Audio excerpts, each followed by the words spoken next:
Então vamos para mais um vídeo da nossa série de vídeos do nosso curso Aprendendo a Terapia Cognitivo-Comportamental, um guia ilustrado, segunda edição. Este é o quinto capítulo, Trabalhando com Pensamentos Automáticos. Vamos ver o que a gente vai aprender hoje. A terapia cognitivo-comportamental, a TCC, ela utiliza métodos para descobrir e modificar os pensamentos automáticos desadaptativos.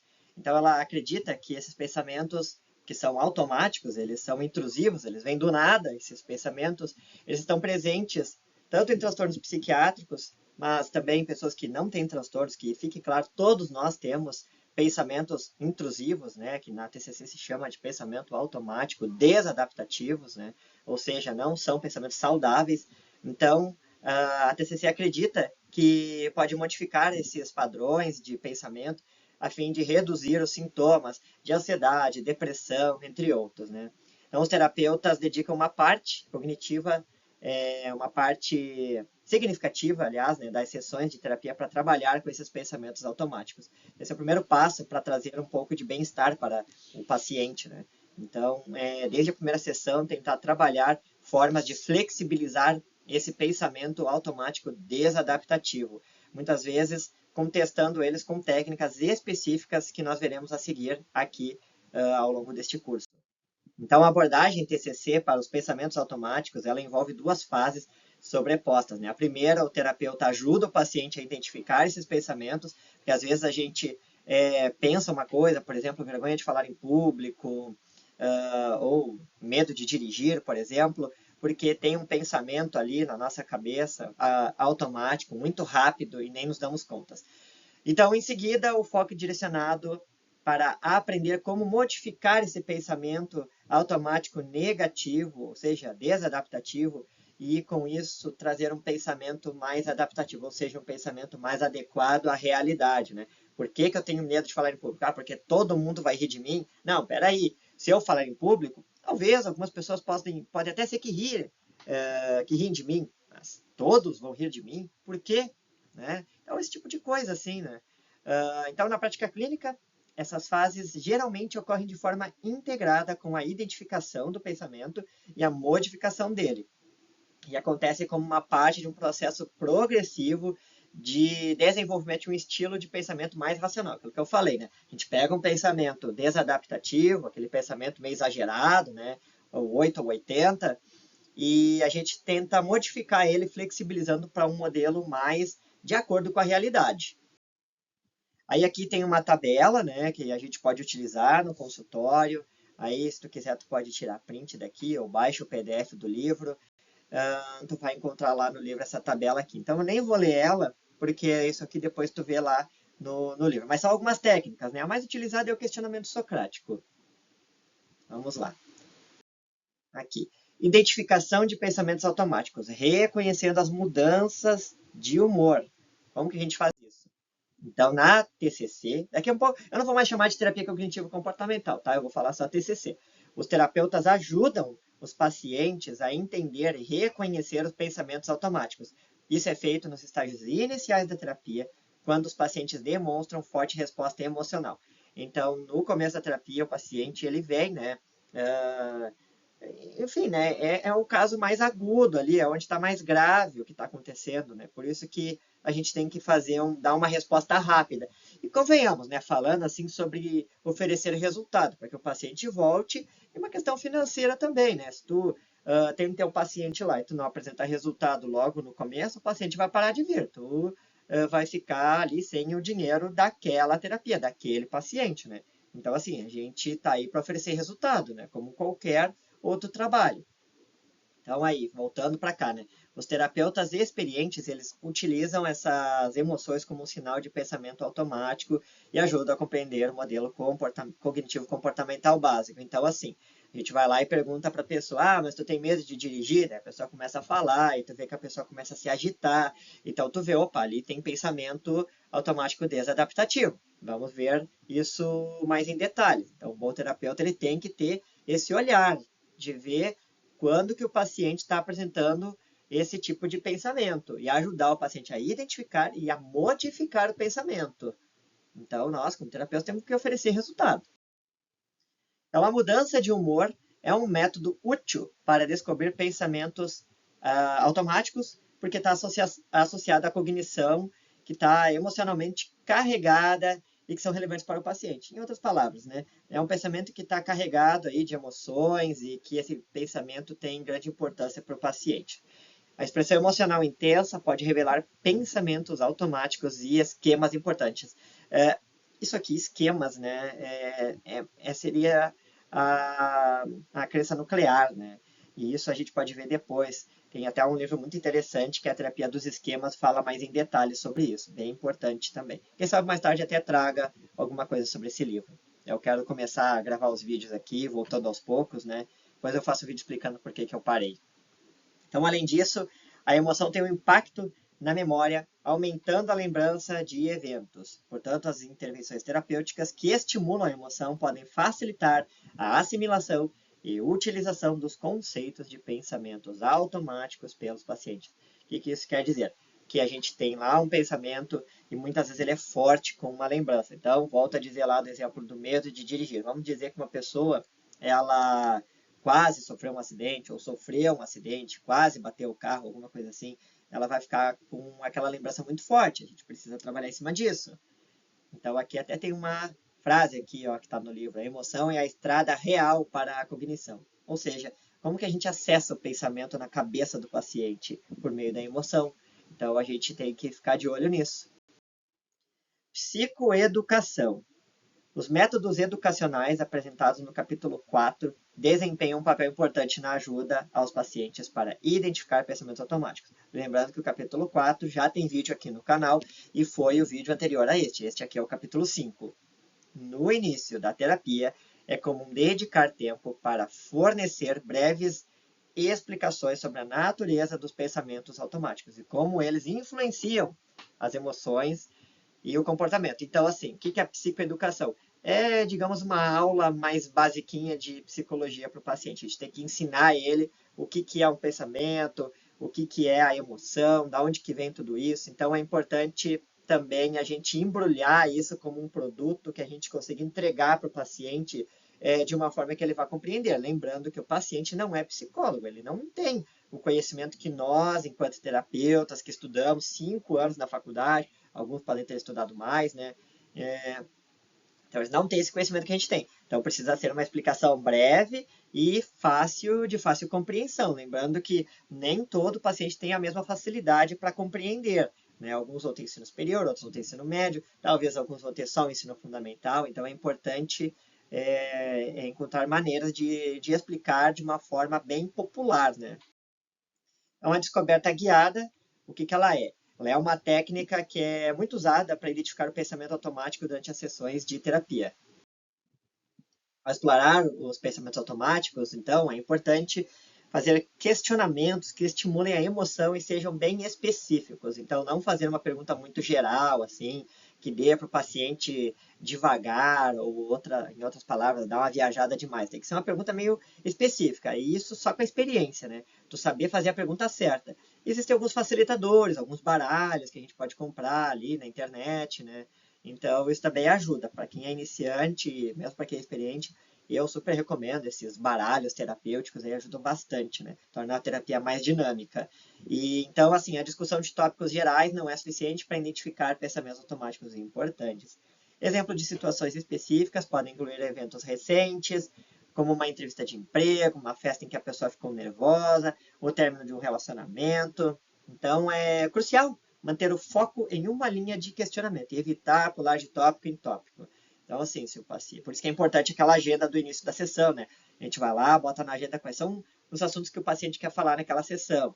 E aí, isso já tem vídeo aí no canal também, né? É um dos primeiros lá, se não me... pode ser até que seja o primeiro, agora não me lembro de cabeça.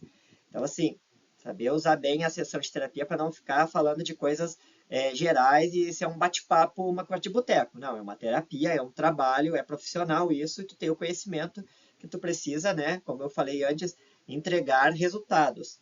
Então, é mais eficaz obter uma série completa de pensamentos automáticos em uma única situação do que explorar várias cognições em diferentes situações. Além disso, é necessário ir além dos pensamentos superficiais, buscando uma compreensão mais profunda. utilizar habilidades de empatia e se colocar no lugar do paciente. Isso pode ser útil. A formulação de caso também pode orientar o terapeuta na direção a ser seguida durante o processo. Um registro de pensamento, essa é uma ferramenta que eu gosto muito e acho bem importante. O registro de pensamento automático é uma técnica importante da TCC. Ao escrever os pensamentos num papel ou em um computador, e eu aqui dando a minha opinião, prefiro que seja no papel, tá? Isso tem aí questões até mesmo neuropsicológicas de tu botar no papel ali. Então, os pacientes podem identificar as cognições que são relevantes e praticar a identificação dos pensamentos automáticos e questionar sua validade. Né? Ou seja, questionar o quanto aquele pensamento é realista. Então, ver os pensamentos registrados ajuda a iniciar mudança espontânea nas cognições desadaptativas. Essa técnica é apresentada de forma mais simplificada no início da terapia e pode evoluir para registros mais elaborados com o tempo. O uso de colunas para registrar situações, pensamentos automáticos e emoções é comum. O registro de pensamento é uma ferramenta eficaz para a modificação dos pensamentos automáticos e é ilustrado através do exemplo de um caso de estudo chamado Ana. Esse caso tem no livro e é o caso que a gente vai acompanhando assim ao longo do livro, esse da Ana. Então aqui eu vou deixar uma figura que é o registro de pensamento de 3 colunas. A pessoa coloca a situação, ela vai colocar o pensamento naquela situação e a emoção que ela sentiu. Assim, na prática, a coisa não é assim tão bonitinha que nem a gente está vendo aqui, né? Na prática, a pessoa vai misturar a emoção com o pensamento, né? Meu marido foi jogar pôquer na sexta à noite em vez de ir ao cinema comigo. E aí tu vai perguntar para a pessoa, tá, mas o que que tu pensou? Ah, pensei que eu estava triste, que eu estava sozinha. E, bom, aí a gente tem que organizar bem isso para falar para a pessoa, não, isso é uma emoção, não é um pensamento. Então a gente tem que educar a pessoa, e aí entra a psicoeducação para que a pessoa entenda bem a diferença de pensamento para emoção, tá? Que fique claro isso. E aqui as imagens mentais. Até botei uma figura aqui bem interessante. Achei ela legal. A técnica de imagens mentais é uma estratégia valiosa quando os pacientes enfrentam dificuldades em elaborar pensamentos automáticos. Ela envolve reviver eventos relevantes na imaginação, permitindo o acesso aos pensamentos e sentimentos associados a eles. Então, a preparação adequada por meio de lembranças ou perguntas estimulantes auxilia na reativação das memórias dos pacientes. A habilidade do terapeuta em explicar e incentivar o uso das imagens mentais é essencial para o engajamento efetivo dos pacientes. Então, assim, volto a falar daquela questão lá do acidente de trânsito, que a pessoa ficou com aquilo na cabeça. Então, a gente tem que criar, né? Vai perguntando para a pessoa como que foi o dia, me dá detalhes, e como é que tu estava se sentindo, que pensamentos passavam na tua cabeça. Então, essas coisas são bem importantes. Mais uma tabela, né? Que a gente vai utilizar ajudando o paciente. Isso tem lá no PDF do livro, né? Pode comprar, ou pode baixar na internet, enfim, aí dá teu jeito. Ou tira um print aqui, né? Então, qualquer coisa deixa no comentário aí alguma dúvida que eu vou estar sempre pronto para responder, ok? Então, roleplay, ou seja, a interpretação de papéis, é uma técnica que envolve o terapeuta assumindo o papel de uma pessoa significativa na vida do paciente, como o chefe, a esposa, os pais, um filho, e estimula uma interação que revela os pensamentos automáticos. Os papéis também podem ser invertidos, com o paciente assumindo o papel da outra pessoa e o terapeuta assumindo o papel do paciente. Então aqui eu só quero deixar uma coisa bem clara que eu acho super interessante essa técnica, né? Em alguns lugares são chamadas de cadeira quente. Então, assim, vamos dizer que tu tem um problema com o pai. Então, assim, eu, terapeuta, assumo o papel do pai. O paciente vai começar a falar comigo aquelas coisas que ele queria dizer para o pai dele. E é interessante que eu, como terapeuta, também utilize alguns questionamentos que são importantes nesse momento. Como pode também fazer uma troca de papéis ali, né? Então, o paciente assume o papel do pai, eu assumo o papel do paciente, e isso também ajuda o paciente a ver os dois lados da mesma moeda, né? Então, isso é bem legal de fazer em consultório. Então, essa técnica, ela não é muito utilizada, né? Como a descoberta guiada, a geração de imagens mentais, porque tem realmente nessa questão assim de interpretação, né? A pessoa não se sente muito à vontade. É uma técnica que eu acho interessante, mas realmente a pessoa nem sempre se sente à vontade para fazer, tá? Então, assim, Além disso, implicações para a relação terapêutica, limites entre paciente e terapeuta devem ser considerados ao usar essa abordagem. Isso é bem interessante porque realmente pode a coisa sair do controle, né? Enfim, problemas podem acontecer aí. Então, antes de realizar esse exercício, é interessante fazer algumas perguntas, se questionar, né? Se o roleplay vai ajudar realmente o paciente, como que ele vai afetar a relação terapêutica, né? O teste da realidade do paciente, ver o quanto ele pode estar disposto a fazer isso, e se essa técnica do roleplay tocaria em questões que, enfim, né, de um evento mais restrito, enfim. Aqui tem algumas sugestões de autoquestionamento. O terapeuta se faz essas perguntas, vê se vale a pena fazer, então, o roleplay. Então, levando em consideração as precauções necessárias, ou seja, os cuidados necessários, essa técnica ela pode ser útil para revelar pensamentos automáticos e geralmente é percebido pelos pacientes como uma demonstração positiva do interesse e preocupação do terapeuta. Isso aqui é bem verdade, porque o terapeuta, né, também tem que ser uma pessoa meio desinibida, né? Essa pessoa pode ter uma certa timidez, afinal o terapeuta também é gente, de fazer esse tipo de técnica, de estar interpretando e tal, né? Mas enfim, isso vai do estilo de cada um, tá? Então, no entanto, é importante considerar as implicações na relação terapêutica, limites. O roleplay pode ser uma ferramenta eficaz para alunos praticarem as técnicas de TCC e ajudar terapeutas a entenderem melhor a experiência do paciente.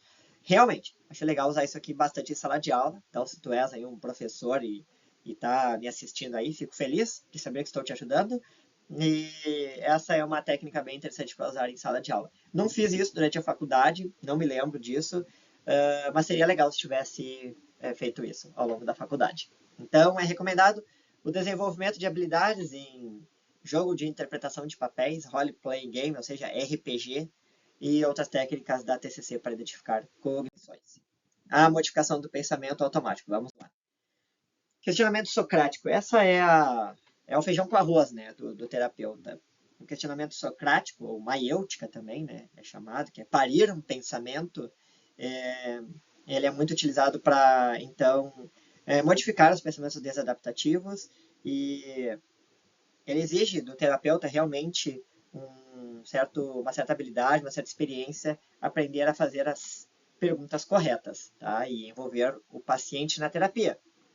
Então, aqui, se tu fazer as perguntas corretas, se tu perguntar uma coisa meio nada a ver ali, o paciente também vai meio que dar uma viajada, né? Então, é bom, volto a dizer, usar aqueles baralhos, né? Podem ajudar o terapeuta menos experiente, ou até os mais experientes mesmo, né? Não, a gente é ser humano e a psicologia é uma ciência humana, ela não é que nem matemática, que 1 mais 1 vai dar sempre 2. Então, os métodos para o questionamento socrático são explicados nos capítulos anteriores. Então, já tem vídeo aqui no canal, né? Esse é o 5º capítulo. Eu não me lembro agora quantos capítulos são este livro. E suas características chaves incluem encorajar a autoexploração, examinar as evidências, explorar diferentes perspectivas e promover a autossuficiência do paciente na resolução de problemas. Nós estamos, então, como terapeutas, ensinando o paciente como ser o seu próprio terapeuta. Ele precisa aprender, o paciente ou a paciente, né, a resolver seus próprios problemas e não ficar dependente do terapeuta para sempre. Né? Ele tem que se tornar uma pessoa que dê conta de sua própria vida. Então, aqui são algumas sugestões. Né? Perguntas que revelem oportunidades de mudança, perguntas que tragam resultados, perguntas que envolvam o paciente no processo de aprendizagem, perguntas de forma que seja produtivo para o paciente, evitar fazer perguntas de comando, usar perguntas de múltipla escolha. Eu não gosto muito disso aqui, de usar perguntas de múltipla escolha, porque eu acho que limita um pouco o que o paciente tem para dizer, mas é uma alternativa. Então, o registro de mudança de pensamento, o RPD. Ele encoraja o paciente a reconhecer seus pensamentos automáticos, a aplicar os métodos descritos neles, né, como identificar os erros cognitivos. Isso aqui é aquelas 3 colunas lá que eu passei anteriormente, tá? Aí qualquer coisa volta o vídeo e tira print lá. Observar os resultados positivos, seus esforços para modificar seu pensamento. Então, assim, ele vai fazendo aquilo lá, com o tempo ele vai vendo, opa, peraí, mas hoje eu já não penso mais assim, então estou melhorando, veja bem, né? Então, É uma forma de automonitoramento, um elemento chave da TCC. Por meio desse registro, aqui ele fala em 5 colunas, mas tem aquele mais simplificado, que é de 3 colunas, né? Ele pode ajudar o pensamento, o paciente com seus pensamentos, né? O registro desses pensamentos é um formato de 5 colunas, mas volto a dizer, existe aquele modelo mais simples de 3 colunas, eu recomendo muito mais aquele lá de 3, porque 5 colunas o paciente vai se perder. Aqui fala de um livro do Beck, eu não sei se tem esse no Brasil, mas enfim, vamos lá. O automonitoramento realizado por meio do registro de pensamentos disfuncionais em 5 colunas é uma técnica-chave da terapia cognitivo-comportamental. O RPD é utilizado para ajudar os pacientes a identificar e modificar seus pensamentos automáticos. Eu volto a dizer que nós, em terapia cognitivo-comportamental, vamos focar muito nisso, nos pensamentos automáticos. Acessando esses pensamentos que são intrusivos, que eles vêm do nada, que eles são rápidos demais, a gente consegue ajudar o paciente a melhorar as suas emoções. Ok? Então, vamos lá. O registro de pensamento de 5 colunas, aí aqui tem a descrição das colunas, né? Não vou falar sobre isso, porque eu volto a dizer, eu não acho interessante o de 5 colunas, eu prefiro aquele de 3 que eu já passei anteriormente, fazendo que lá está de bom tamanho. Geração de alternativas relacionais. Vamos lá. É importante ensinar os pacientes que não é sobre pensar positivamente de forma irrealista, né? Então, assim, eu vou fazer uma entrevista de emprego naquela empresa dos meus sonhos. E aí tu chega lá e diz para o paciente, não, mas vai dar certo, tu é o cara, não sei o quê. Não, não é isso, né? A gente precisa mostrar para o paciente, tá, mas veja bem, olha, tu tá aí nervoso, achando que não vai dar certo, mas vamos olhar teu currículo, olha, tu tem boas características, tu tem grandes chances para isso e tudo mais, tu já passou nas etapas anteriores, tu chegou até aqui, enfim, né, tu vai mostrando algumas alternativas, né, daquele pensamento da pessoa achando que ela não vai dar conta de conseguir aquele emprego e tudo mais, né. Então não é ser uma pessoa otimista no sentido exagerado, né, é ser realista, né. Em situações onde há perdas reais, traumas ou problemas com alta probabilidade de resultados adversos, é necessário abordar as circunstâncias de forma racional e buscar maneiras adaptativas de lidar com eles. Algumas estratégias para desenvolver pensamentos lógicos incluem abrir a mente para possibilidades, lembrar-se de como pensava antes, fazer um brainstorm e aprender com os outros. É essencial incentivar os pacientes a considerar diferentes pontos de vista e buscar evidências antes de tirar conclusões precipitadas.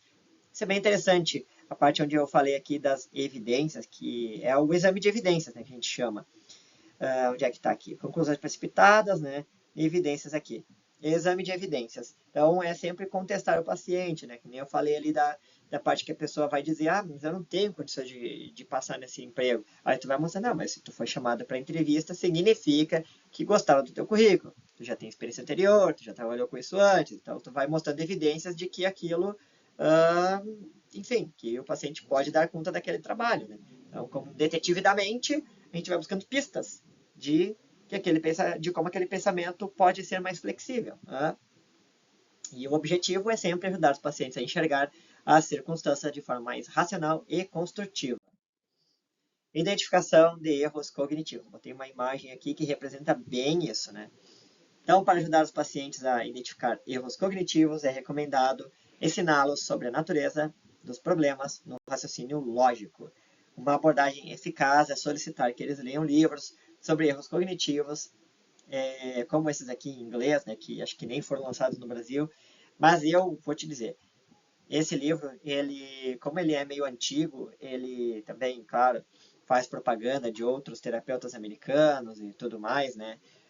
Eu recomendo muito mais vídeos no YouTube. Eu faço assim. Quando eu quero ensinar o paciente alguma coisa, eu recomendo vídeos no YouTube. Acho que é uma forma muito interessante de lidar com a psicoeducação do paciente.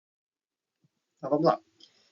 Ajudar os pacientes a identificar os erros cognitivos, reduzir sua frequência e intensidade usando o RPD e outras intervenções. Reconhecer erros cognitivos pode ser desafiador, mas não é necessário identificá-los com precisão absoluta. O principal objetivo é desenvolver um pensamento mais lógico, de melhorar a capacidade de lidar com os problemas. Ou seja, aquela história de ser mais realista, né?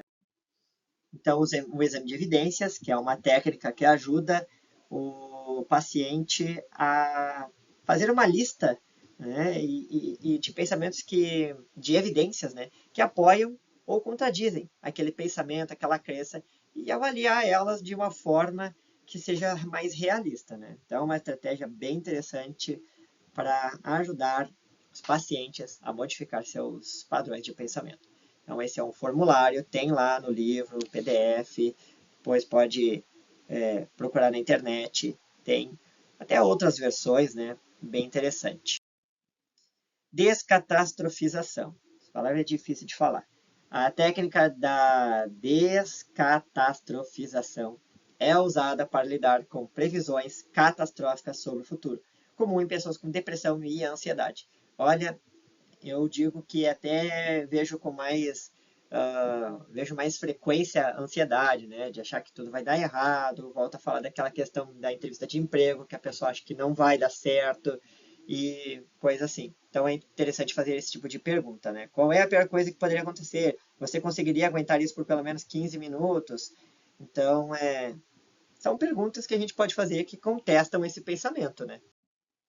Reatribuição. Então, essa é uma outra técnica. As distorções nas atribuições na depressão envolvem tendências a culpar-se internamente, atribuir causas globais e invariáveis aos problemas. Então, vamos falar uma pessoa, por exemplo, que fala aí que foi despedida de uma grande empresa e ela fica se culpando por isso. E aí, muitas vezes, a gente tem que entrar aí com algumas perguntas. Ah, mas veja bem, né? Apesar de ter sido despedida, a empresa também despediu muitas pessoas, foi uma crise, não foi só culpa sua, enfim, esse tipo de questionamento, esse tipo de argumento podem ajudar a pessoa a ter uma reatribuição daquele pensamento. Tá? Então é interessante, claro, sempre explicar para o paciente o que significa isso, o que é uma reatribuição, o que a gente está fazendo. A técnica torta de responsabilidade. Eu acho isso bem legal, porque é bem aquele gráfico de torta, né? E a gente coloca assim, quando aconteceu tal coisa, quantos por cento você vê nessa culpa aqui? E nessa, e naquela outra.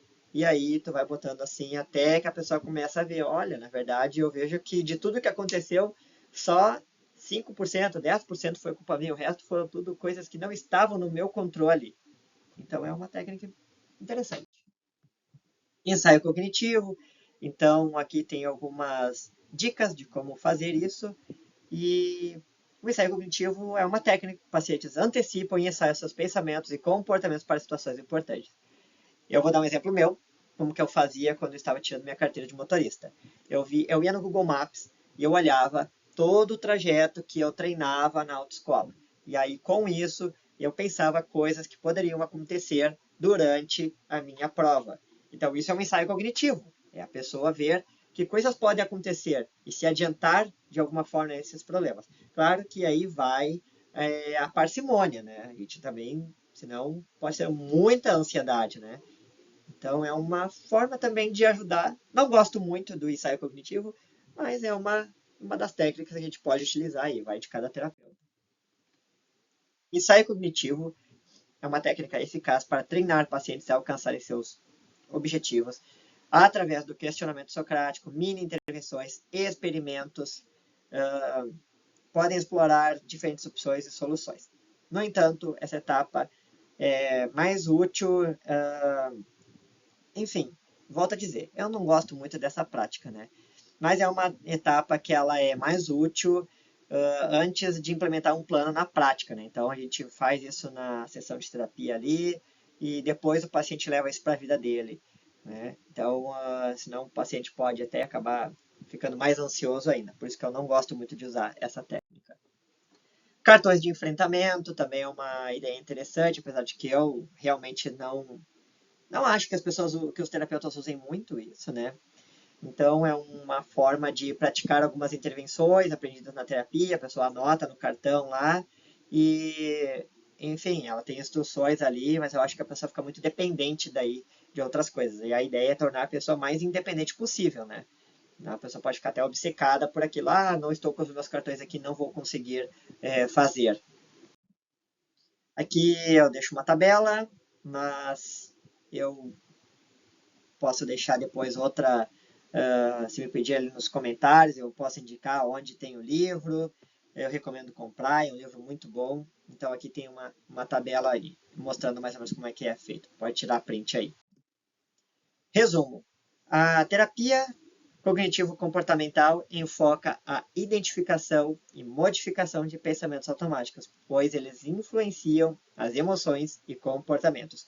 Os terapeutas ajudam os pacientes a reconhecer esses pensamentos e utilizam técnicas como descoberta guiada, para mudança de humor, questionamento socrático, registro de modificação de pensamento, descatastrofização e outras intervenções também são aplicadas. À medida que os pacientes desenvolvem habilidades para modificar seus pensamentos automáticos, poder reduzir sintomas e lidar com o estresse e evitar recaídas. E chegamos ao fim do 5º capítulo. E se tu me acompanhou até aqui, eu peço para que deixe o seu like, deixe o seu joinha, deixe seu comentário e, é claro, se inscreva no canal, divulgue essa playlist aí para os teus colegas na faculdade. Isso vai ajudar bastante, porque eu quero voltar a gravar vídeos e depois eu gravo um vídeo explicando por que eu parei. E obrigado por ter me acompanhado até aqui. Então, até a próxima.